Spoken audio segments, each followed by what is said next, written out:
had a dry winter and spring, and for a lot of people, that's caused problems. But I have to say, here at Longmeadow, it's been a joy, because normally it's so wet. And to have a period of relative dry means that not only can you garden and get on with things, but also a whole load of plants respond really well. And none more so than here in the dry garden. The irises, which I move, but the stars of this border at the moment are the Aramuris, the foxtail lilies. This is Himalaicus, and I love these great spires of flower that catch the light and for a few weeks are the most spectacular thing in the garden. Now, all these plants need good drainage and not too much moisture to thrive. Well, the good drainage I've done my best to provide, and the not too much moisture is courtesy of the weather. Come on, let's go, come on.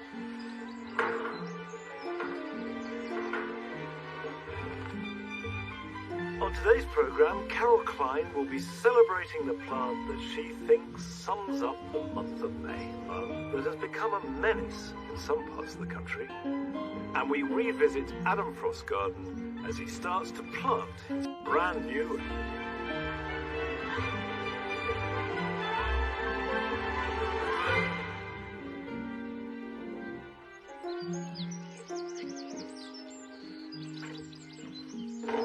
My cannas and dahlias have been hardening off here for a couple of weeks. They are now ready to go into the garden. In fact, they need to, because they're exhausting the goodness in the pots. And the garden is ready for them. So the sooner I get them into the ground, the sooner they can start growing healthily. So that's really the next big job. Nice one here. Okay, there. You all right, Nelly? Good girl. I don't know if you can see, but these have been touched by frost. It doesn't look great, but it won't harm the plant. Don't worry about that.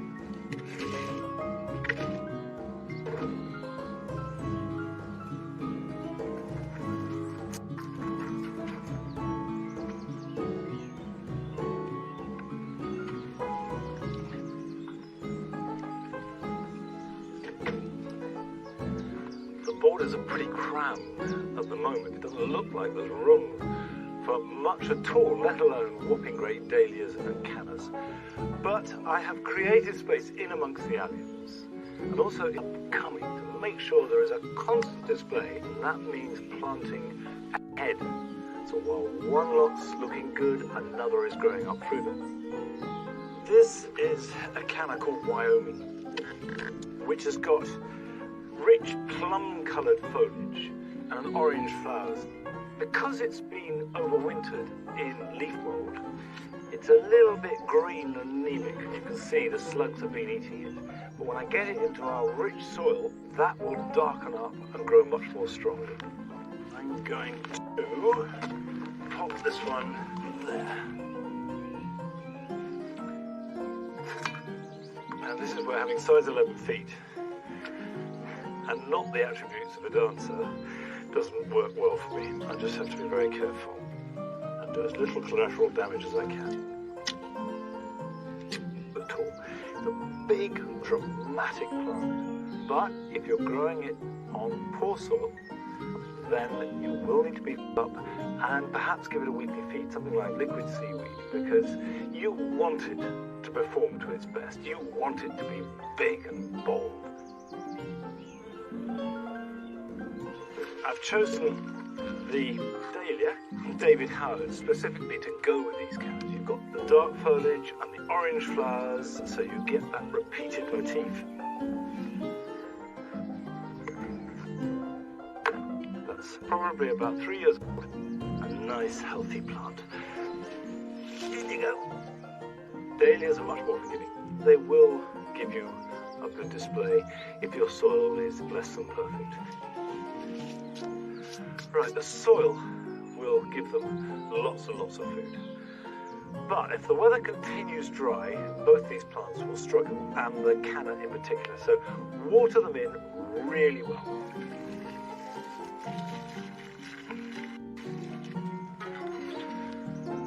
These won't need watering in the border unless we have a real drought.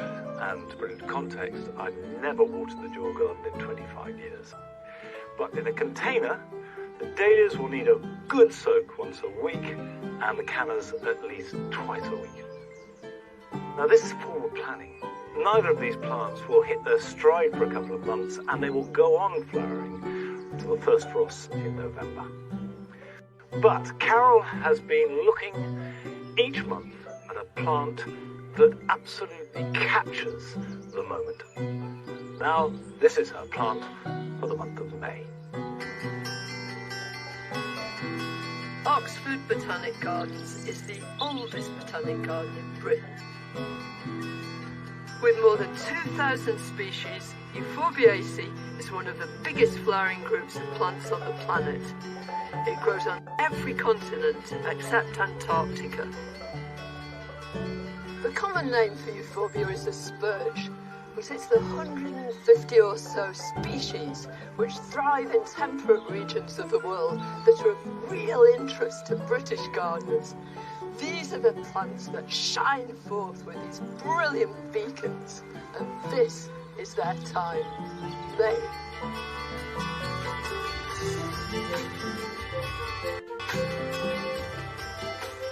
Euphorbia was named in honour of Euphorbus, a Greek physician. It takes its common name, spurge, from the Latin expurgare, which means to purge.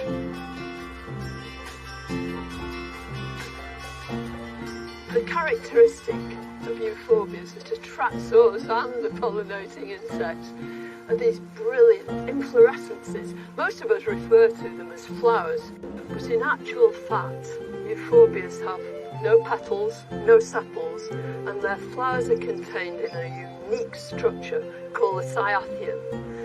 Within each one of these units are the male flowers, of which there may be several, and the female flower, there's only ever one of her. And nectar is produced in glands within this cyathium. In come the pollinating insects. They pollinate the female flower here, and gradually it swells. Inside are the seeds, and as that seed pod ripens and goes brown, on a really, really hot day, the whole thing explodes and disperses it all over the place.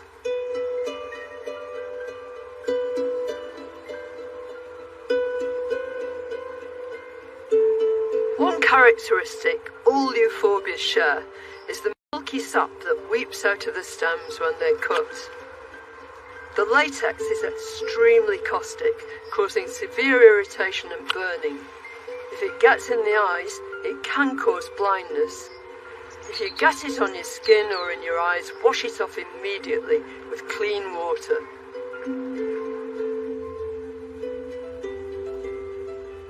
I've abandoned my big gloves because I need a bit more finesse when I'm doing this, and I'm also wearing glasses, both to help me see but also to protect my outings, to make sure that all your extremities are protected, because this latex will really irritate your skin.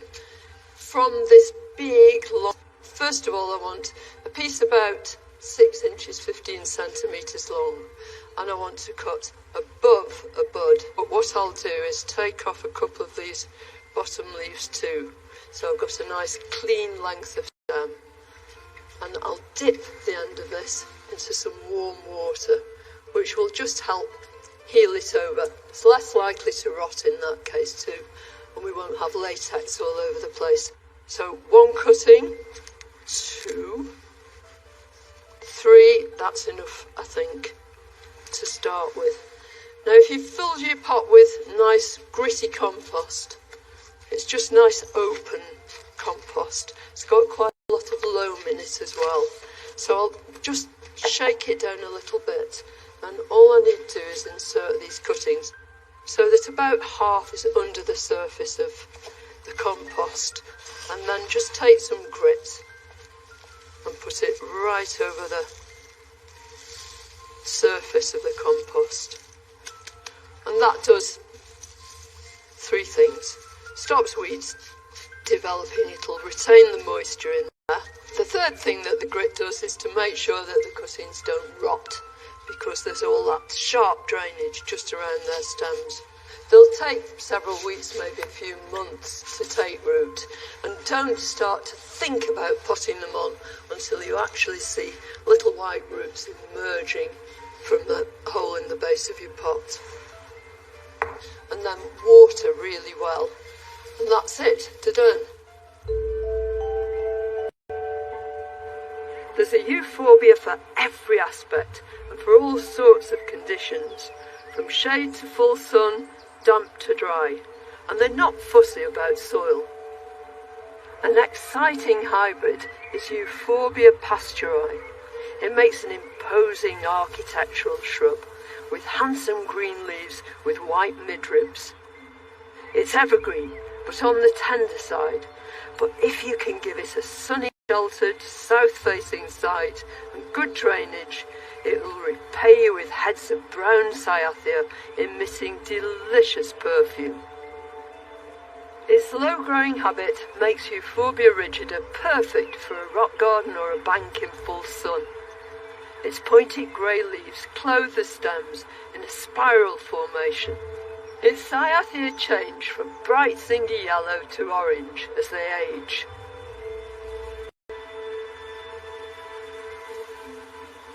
Sometimes euphorbias hybridize spontaneously, as is the case with the happy marriage between two euphorbias, one from the Iberian Peninsula and the Mediterranean, Euphorbia caracias, and another a woodlander, Euphorbia amygdaloides, our own native wood spurge. This means that it's an extremely versatile plant. You can grow it almost anywhere, from full sun to dappled shade. It just shows you how versatile euphorbias can be, and quite frankly, no garden should be without them.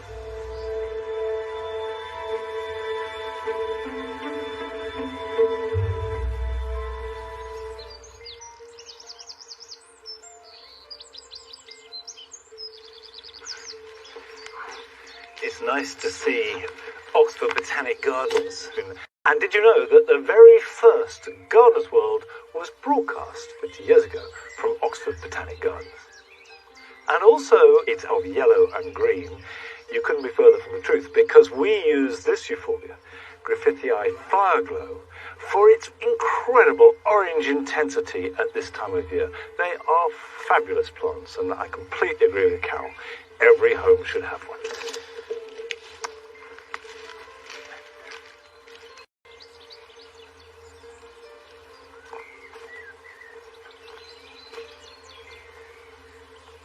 About 5 weeks ago, I sowed climbing beans in root trainers. Just check the roots. There they are. Perfect. They could probably stay there for another few days, but get them in the ground now. They will get away quicker, and I'll have an earlier crop of beans. I've chosen two varieties. There's Neckar Gold, and there, as the name suggests, lovely golden yellow coloured pods. And I've got Blauhilda, which has purple pods. Make a hole. The important thing is to keep the roots straight, so make a hole deep enough. If you haven't sown any climbing beans, either runner or climbing French varieties, don't worry, not too late. You can sow them in plugs and root trainers now. You can sow them direct, and they will grow fine. If you're sowing them direct, sow 2 beans per support, then weed out the smallest of the 2. That way you can be sure you'll get 1 for each position. And if you don't have a vegetable garden, consider growing them in a border. They had height, they had colour, and with these purple or golden pods, they're a really decorative plant as well as being delicious.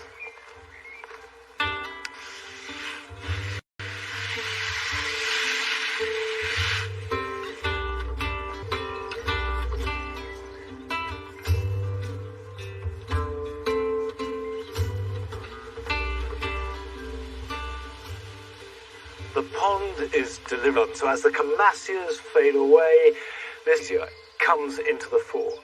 And you can see that the blossom is held in layers on the branches, so you get these tiers of flower. And actually, today it's probably at its very best. But what really marks the pond out from the rest of the garden is the lushness that is increasing all the time. And these marginal plants, either in the water or on the water's edge, are part of the delight of the season.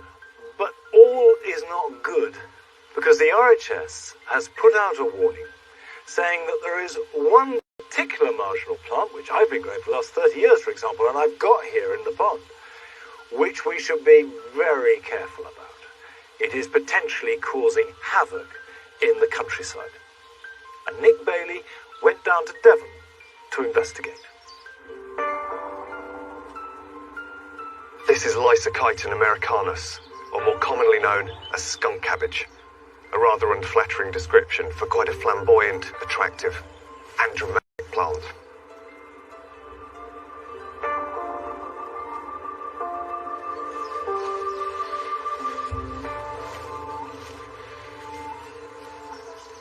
Skunk cabbage is from the arum family, and it gets its name for a very good reason.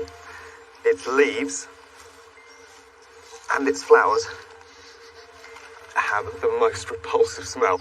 It's sort of a combination of rotting meat and vegetables. But the plant isn't producing that smell just for the hell of it. It's to draw in pollinators. So certain bees and beetles are attracted to that nasty skunk-like smell. And that's why the plant gets its name, the skunk cabbage. It was introduced from the USA over 100 years ago. And it's grown predominantly in marshy, boggy ground, where gardeners wanted to take advantage of its early bright yellow flowers and big exotic-looking foliage. Apart from the unsociable smell, this plant has another problem. It's an alien. From March last year, the EU labelled the skunk cabbage as an invasive species and banned the exchange or sale of it. The reason that the legislation is in place is that skunk cabbage is running amok in our countryside, and it stands a real chance of wiping out native plant species, and it's particularly prolific. Skunk cabbages growing in gardens are dropping their seeds into streams and ditches. The seeds float off into the wild, where they germinate, and the plant flourishes. The problem is now so bad that it's in danger of being out of control and overwhelming our landscape. There's even a colony romping away in Snowdonia, where it has no problem thriving, as it has an uncanny ability to thermogenesize, or generate heat, up to 35 degrees, so it can melt its way. Part of the legislation, we'll ignore Brexit for now, states that gardeners who already have it in their garden must ensure it doesn't spread any further. Which is where Michael Pell comes in. He's been growing it in his garden for over 25 years. Pretty lush. Michael, when and why did you first introduce the skunk cabbage to your garden? It would be 25 years ago, and I planted them because they're such gorgeous plants. Here, I'm able to control this. It's not been a problem at all. And so, are you happy with them in the garden? Have you got aspirations to get rid of them? Well, certainly not. No, so you're still enjoying it? No. I'll maintain it. But I'm not going to get rid of it. Unless the law comes down on me and says I have to. Look.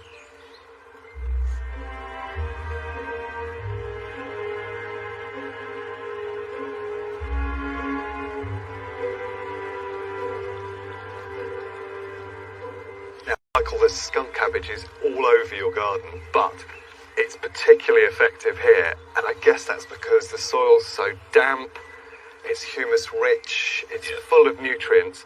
As gardeners, we've got a responsibility to prevent it from spreading around. Certainly. And I suppose seedlings like this, removing seedlings, is one way of doing it. The other technique is about preventing the seeds from spreading. Of course, they go up and down watercourses. When do you tend to do that? How do you do that? As soon as the flower is finished, before it goes to the big pod, as you can see there, come along and cut them off. So, just removing this at the base, we can see that it's been pollinated. The spath, the yellow bit on the back, has fallen away, so it's at that moment that it's going to start forming seeds. So by taking it away now, we prevent those seeds from developing, I suppose prevent it from escaping any further into the wild. And then these need to be taken away.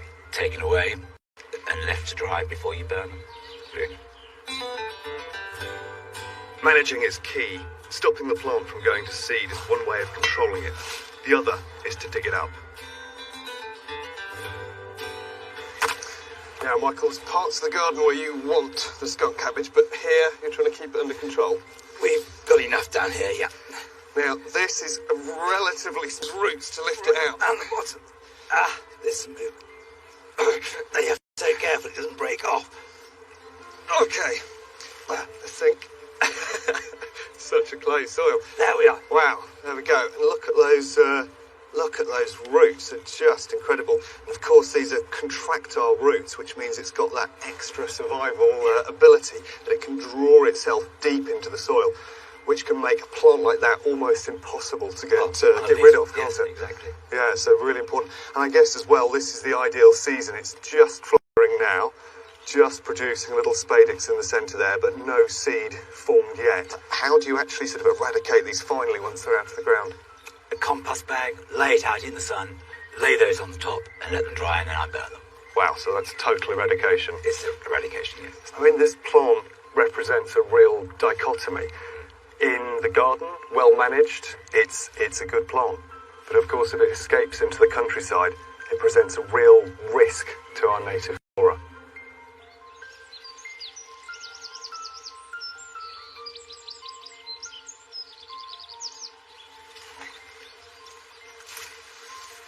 Just bear in mind the advice we've had and take the RHS's warning.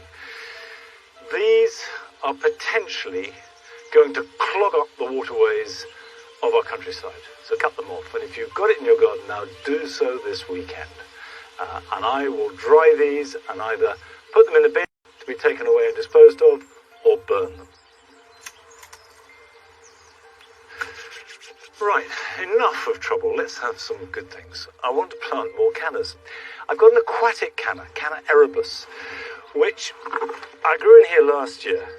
And I was talking to a canna grower, and he said the truth is you could plant the aquatic canna in a border, and you could plant a border canna in a pond. I thought, well, okay, that's what I'll do this year and see how they turn out. This is the aquatic one, which I've stored over winter in the greenhouse. And the main point of difference to other cannas is the foliage is longer and thinner, and the flowers are less conspicuous. So it's essentially a foliage plant.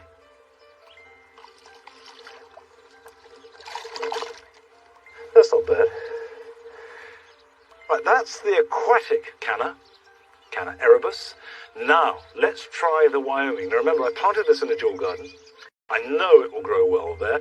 I don't know if it's going to be okay submerged, but by all accounts, it should be fine. Now, the difficult thing is getting a spot where it's not too submerged.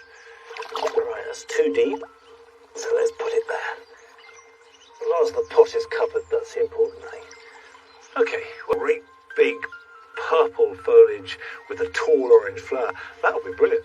That will look really good.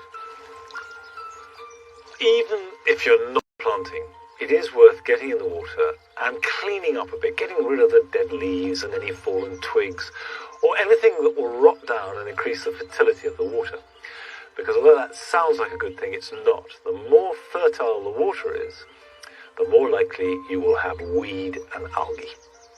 So scoop out as much as you can, but in doing so, be really careful. Move slowly, scoop gently, and whatever you take out, put on the side of the pond and leave it for at least a day. And all that is to protect the wildlife, which of course is most of the reason why you have a pond in the first place. Now I have to say that this pond and the damp garden around it has been the easiest thing at Longmeadow. We made it 5 years ago, planted it up, and I've hardly touched it ever since. It just does its thing, and it does it beautifully. But if you're a keen gardener, making a new area of a garden is always thrilling. If you're a garden designer, it's thrills plus skills. And Adam Frost has those aplenty. So we're paying the second visit to see how his new herbaceous border is getting along.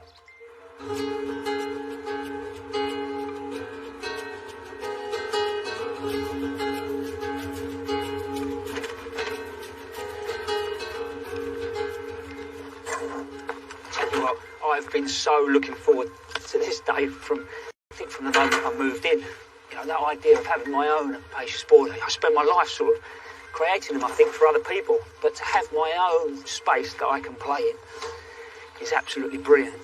And we're really now at the stage to start laying out and get planted. I've chosen an area 3 metres by 3 metres just to give you guys at home a sort of a real concept of a smaller space. You know, we go to these gardens and we see these herbaceous borders, but how do we bring those ideas home? And this is the plan. I'm planting this border up in interweaving layers, using a variety of texture, shapes, colours and edibles. I'm beginning with the key structural plants that sit at the back of the border.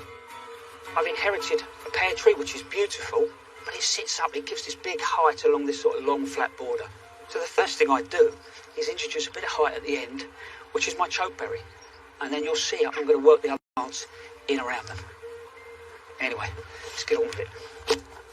So the first thing I'm going to do is work these grasses through the back. And this wonderful Calamagrostis sort of grow up to nearly 1.5, beautiful flower head on it. That's going to give me structure right through the winter months. The next layer should be filled with your favourites, the plants you just can't live without. And mine's peonies. And not just because they've got this wonderful flower, it was actually the fact that it's got a lovely little sort of red detail on the stem. The third layer should be those impact plants that you can weave through the border and really add drama. And you know what, that's sometimes a pretty good idea, to have a word in your head about how you want that border to feel: drama, romantic, cool. But this, Angelica sylvestris ebony, lovely dark foliage, flower 1.5, beautiful pink, going to work its way back to the front of the border. And that's one thing you shouldn't worry about. Every now and then having a bit of height right at the front really engages people. The fourth layer should be filled with plants that really help knit the border together. I'm going to start to use this Baptisia australis. So the first thing that's going to plant together, that sort of creams and the darker colours. Work well against the grasses. Beautiful.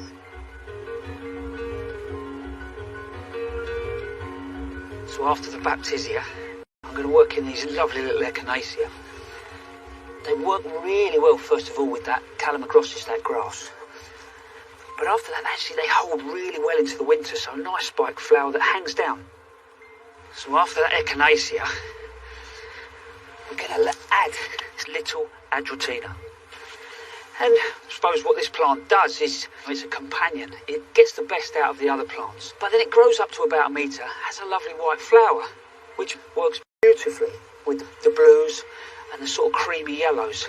So again, sometimes it's not all about the plants that you think are the most beautiful plants in the world. This, for me, actually starts to tie the whole border together. The fifth layer of plants adds stunning detail right across the front of the border. This lovely little grass, Breezia media, which is a native grass. But when it comes up with flowers, they're more or less like little lockets that sort of hang, and the slightest little bit of wind and you get this movement, which will be beautiful through the front of this border.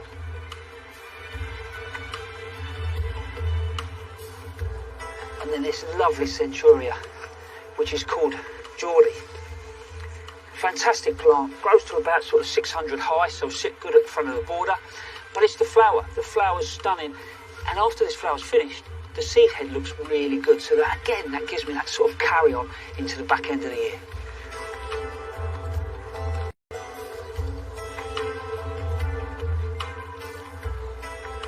And now we're putting in the final few bits. So some lovely geraniums to work their way up on the other plants, especially Angelica.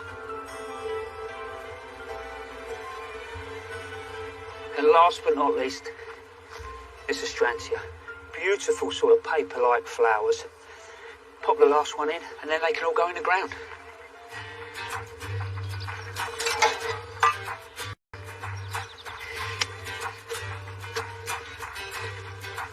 When you're planting larger stock, the key is really not to plant it too deep. It's a decent weight, so when it goes in, it'll actually settle down.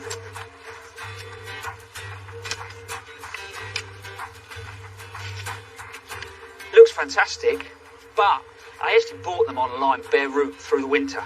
It started to root, but if I knock this out now and plant it, it'll put this plant under so much stress that actually it might well fail. So it's time The rest of the plants, to be fair, are all quite straightforward.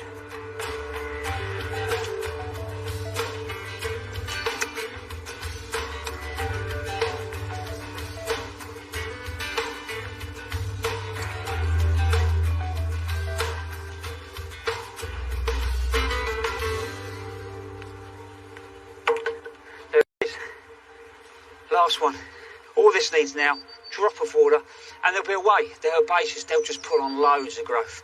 But you might have noticed I've left a few little gaps because I want to put a twist on it. And that twist is going to be edibles. I want you to walk along this border, see these beautiful plants, but then all of a sudden have something that actually you can enjoy and you can take to the table. On top of that, summer bulbs to go through, and actually a few little sort of self-seeding plants that will work through the back to make the whole thing feel quite natural. But that's all for another day.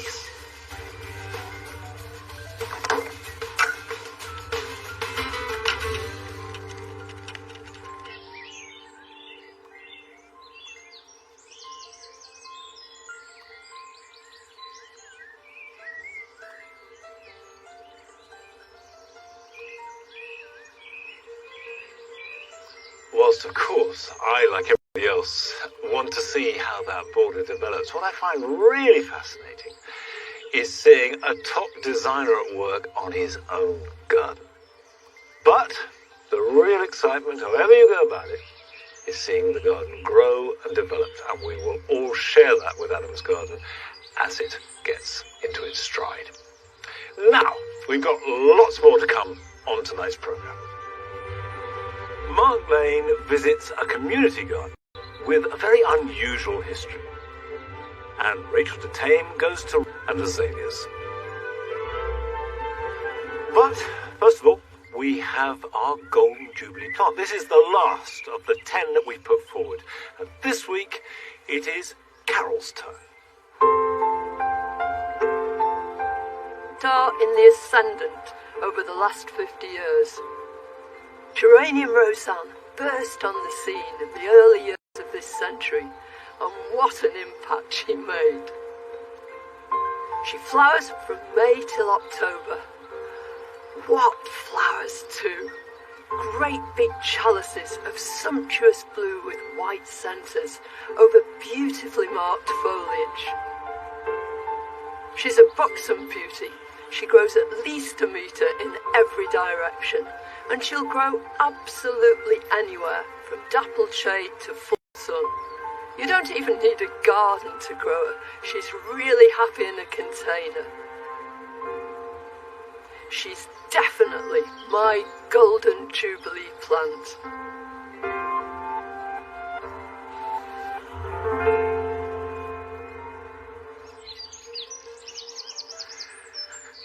That particular geranium is the most influential plant in the last 50 years. Well, very soon you will be able to express that opinion because all 10 of our possible plants have been put forward and you can vote.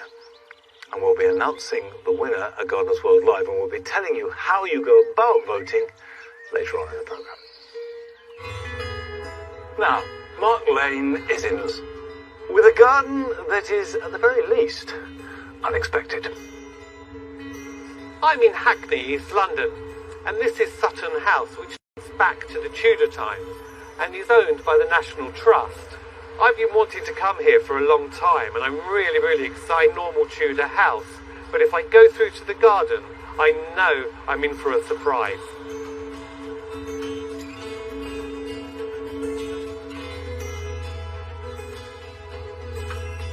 Named the Breaker's Yard because it was a car breaker's yard from the 1920s right up to the 1990s. It was transformed into a modern garden space in 2015 by Daniel Long. Daniel, this is such an amazing space. I mean, it's not really what you would expect from a Tudor house, is it really? No, absolutely. It's quite a contrast. You know, part of the brief was to create something that referenced the 20th century history of the site. It was formerly a car breaker's yard. So that elements of using vehicles and metal and rusty metal around and reflects the breaker's yard history of the site. There are echoes of the Tudor history, from the bricks that have been used with the herringbone pattern, and even the tyres themselves with the chevron, the tread reflecting back to the herringbone brick. So there's little echoes here and there of the Tudor part. So, I mean, you've packed a lot in. You've used vehicles to break up the space. Where have they come from? So there are two main vehicles in the garden. One's this double-decker caravan. The exterior is loosely modelled on a boat with a balcony on the front and a small one on the back. And the interior is modelled on a stately home. So there's a chandelier in there and an Adams-style fireplace. Great idea. Can you tell me something about this vehicle? It's a 1980s coach. I found it on the internet. Actually, it was formerly used for Royal Staff transport from Horse Guards Parade to Buckingham Palace. So very low mileage for the garden. So. What a brilliant idea. Can you tell me what the place was like before you took it over? When I was first appointed, the site was very overgrown, quite neglected, lots of self-sown buddleias and sycamores coming up, generally quite overgrown and unkempt. The ground is quite badly contaminated, down to a depth of 6 or 7 metres. Various heavy metals, waste engine oil. As a solution for this, we were recommended to install an impermeable membrane over the entire site, and that means that all of the surface water has to be dealt with above, and all of the planting is in containers. So where does all the water go? We formed the rill, which collects all of the surface water. Also, there are very large rainwater storage tanks. And they have a sedum roof, so the water filters through the sedum into the tanks, and then it's pumped by children when they come and use the space. There are little hand pumps, so that water can then be discharged into the rill. It's an incredible space, a feast for the eyes, and I just want to go and explore. Yeah, let's do that.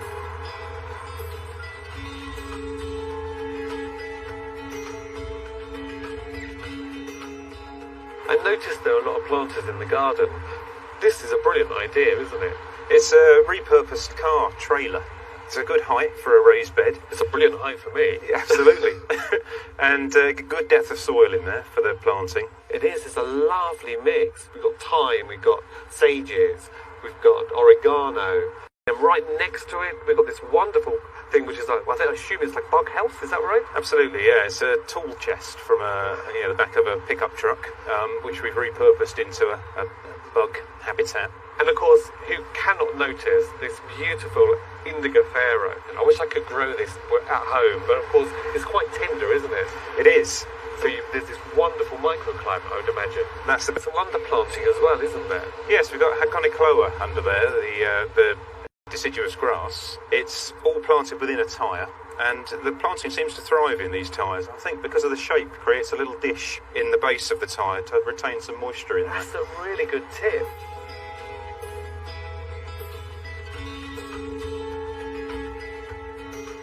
And what a real novel idea, this mini orchard. What sort of trees have we actually got here, Daniel? They're all varieties of apple that are local to the southeast of England. They're grown on dwarfing rootstock, so they won't get too big in these containers. And then it's Magnolia grandiflora? It is, yeah, chosen there because when in the winter, when the deciduous apples lose their leaves, we've got some evergreen against the building here, and the underside of the magnolia leaf picking up some of the tone and colour within the brickwork. That's very, very clever. And in front of us are these wonderful specimens right inside these really big tyres. The Camarops humilis palm was an introduction to this area. It first came into the country to Hackney in the 19th century. And the other large specimen plants are yew and box grown as topiary pyramids, again referencing that Tudor history. This place isn't just about designer planting, it's about people. They have all sorts of local visitors, from preschool children to the group calling themselves the Recycled Teenagers. You can actually sow them onto sand, but you can also sow them onto a seed compost. A lot of rain every single day. They'll need a lot of moisture and heat. Drown the poor little things, you know. I'm taking it before they even start going. This is such an amazing space. What I love the most is that right from the start of this project, the community has been involved. So it doesn't just reflect the community, it also benefits them, and it will do for years to come. So who could imagine that a yard of old cars could turn into such a beautiful garden like this?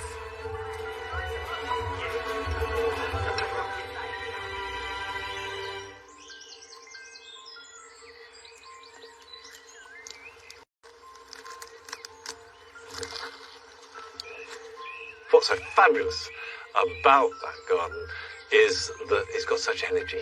There's a real sense of dynamism, and I love the recycling. Of course, we recycle here a lot.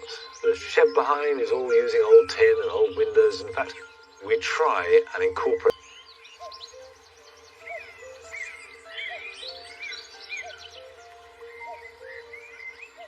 All right.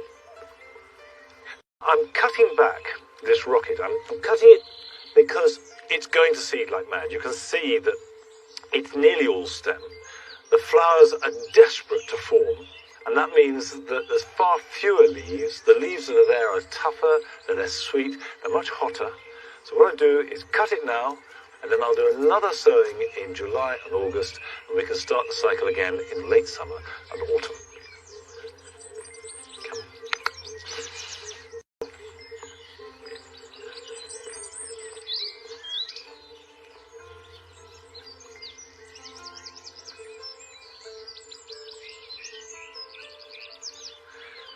I think one of the best ways of learning about gardens and getting inspiration for your own garden is to visit as many as you can. And this is the 90th year of the National Garden Scheme. And the beauty of it means that you can visit gardens of every kind, from the smallest to the grandest. And very often within quite a small area, you can visit a number in an afternoon. And some of these gardens have been open for a long time. Rachel has been to visit one of them.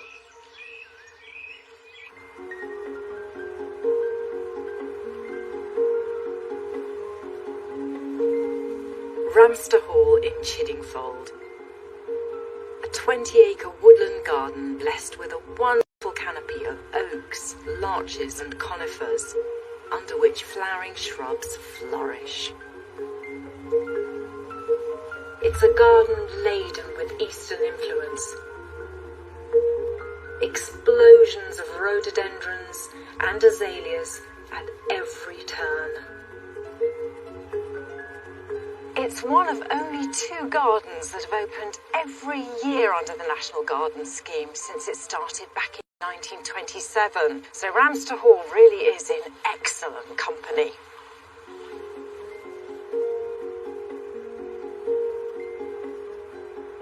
Miranda Gunn and her family have owned Ramster Hall since that very first opening, when Miranda's grandmother, Lady Fay Norman, welcomed NGS visitors to her garden. My grandmother had been brought up at Bodden Gardens, so she was really keen on having a rhododendron garden, and she loved this garden. She planted a lot of the famous Loderi rhododendrons. And then she introduced a lot of the azaleas for the azaleas. Of the garden being open for the NGS. My grandmother was a slightly formidable lady, very well known locally, and she always wore a large straw hat, and she used to love NGS open days, and we would, grandchildren would be following behind her, and she'd go up to every visitor and she'd say, "So glad to see you going round the garden." And then she'd proceed to tell them all the names of the Latin plants and things like that, and the poor visitors would be absolutely tongue-tied and petrified and couldn't wait to scuttle behind the nearest bush. And us grandchildren used to look and see that the more savvy visitors would take diversionary tactics when they saw her straw hat coming down the path. In the days when we only used to open for the NGS, then it was a great challenge to get it all up and running. I think one of the funniest things that we ever had was one day we were sitting having lunch and the neighbouring farmer came by and looked through the window and said, "Oh, I've lost 23 heifers. Have anybody seen them?" Of course, that set panic, and we had a real old rodeo trying to roam them all up and get them under control before the garden opened.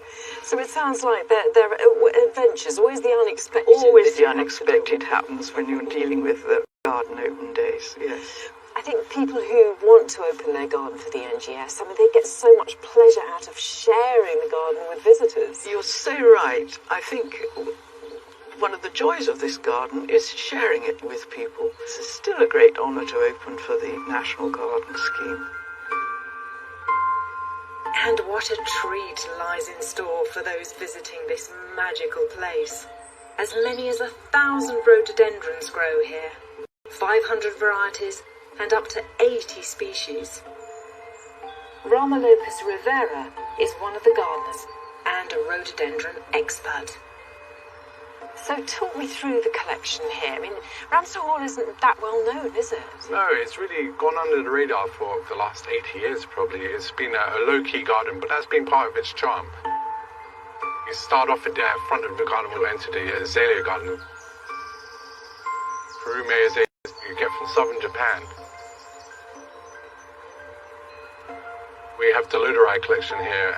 Large blooms of heavily scented flowers, and a cross of Graphithii and Fortunii. We go up into Antwood, which is our collection of hardy hybrids. The old world rhododendron, really a range of flower types and colours.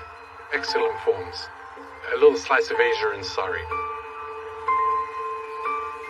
Rhododendrons are often traditionally known for their grand stature. But Rama is currently working on an exciting project to develop more compact varieties. We've got things like the azaleas here, so, really versatile as a plant. Oh, and that colour there. This one, Graziella, excellent plant. Luxurious foliage, linear leaves. It has an excellent flower colour set against the almost glaucous green of the foliage. That's a stunner. This is going to grow after 10 years to meter around. And it could go in a pot. It could go in a pot, and that's going to restrict the size also. Avoid chalky soil. So anything above 7 on the pH scale is something you want to try and stay away from. And is there a better time of year to plant them? The best time for rhododendrons is autumn. Plant them in autumn, the soil temperature of the ground still has the heat from the summer, so when they're planted, the roots still have growing time before the winter sets in. I love what you're doing in this area because you've got all this richness of the history of the rhododendrons at Ramsden Hall, and now you're taking them forward, making them relevant for the 21st century. It's a fantastic opportunity, and to be able to share my passion and knowledge of this genus for the public to come and see in Ramsden Gardens. What an excellent place. You're here for life, aren't you? Absolutely.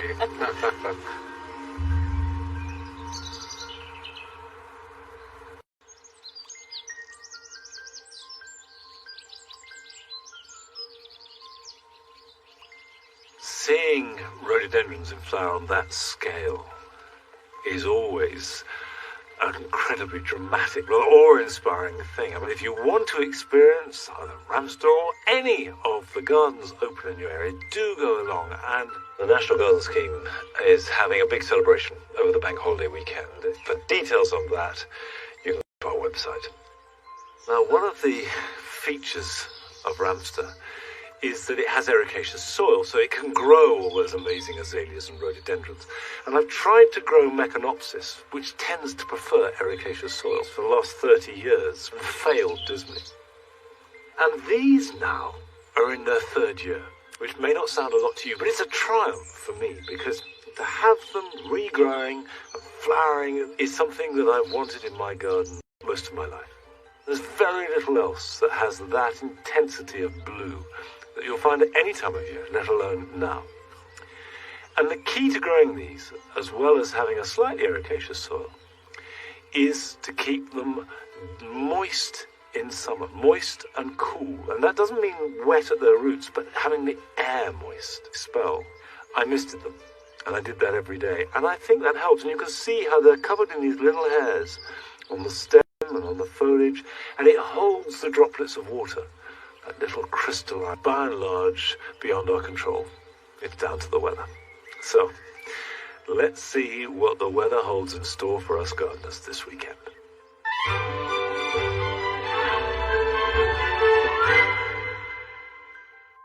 Good evening. Some parts of the country have certainly seen their fair share of moisture this last week.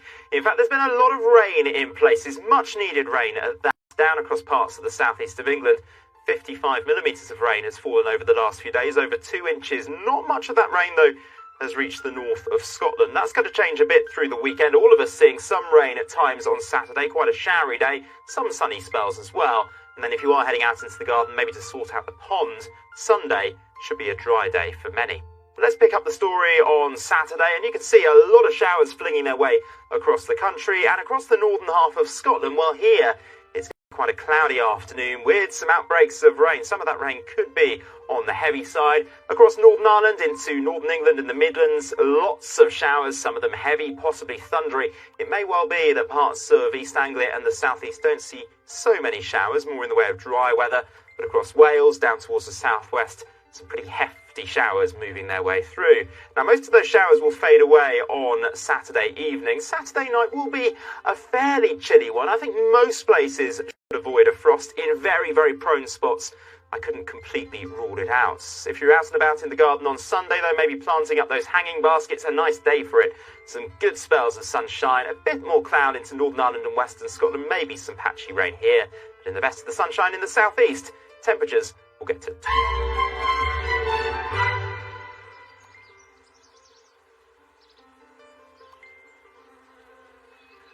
Well, from the year. But a lot of us got hit by frost 2 or 3 weeks ago.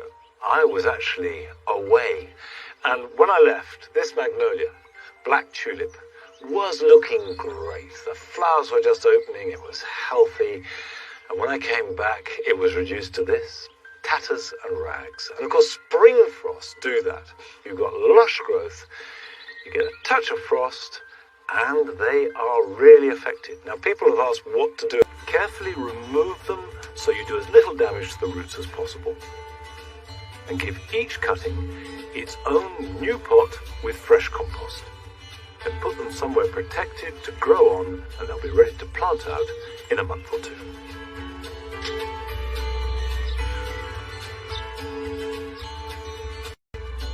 If you grow tulips in a nice terracotta pot, it can be frustrating as the foliage slowly dies back. What I do is tip them out of the pot and somewhere dry and light so that the little baby daughter bulbs can absorb all that photosynthesized goodness. In the meantime, give the pot a scrub and it's ready for immediate use.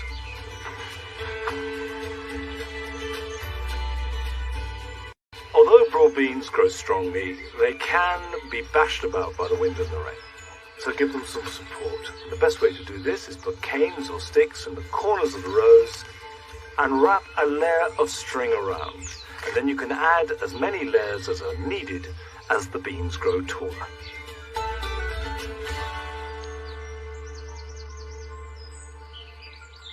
I probably don't need to remind you by now that this is our Golden Jubilee year.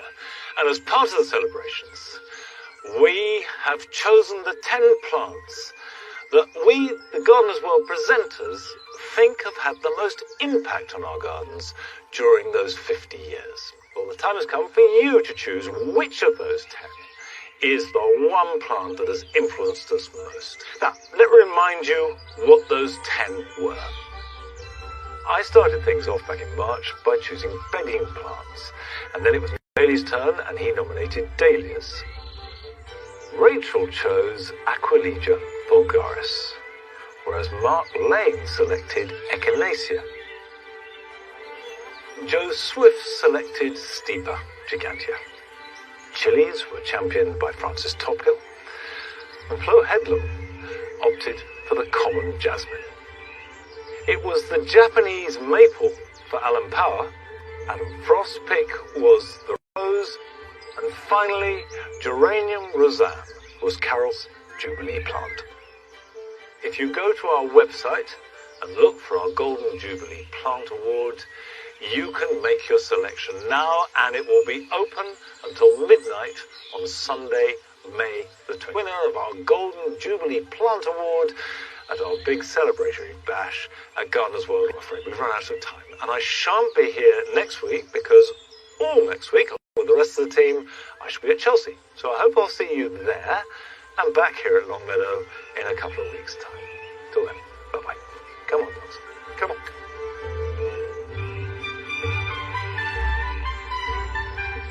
witnessing a stunning seasonal blanket of pink cherry blossom. Spring Watch in Japan is available now.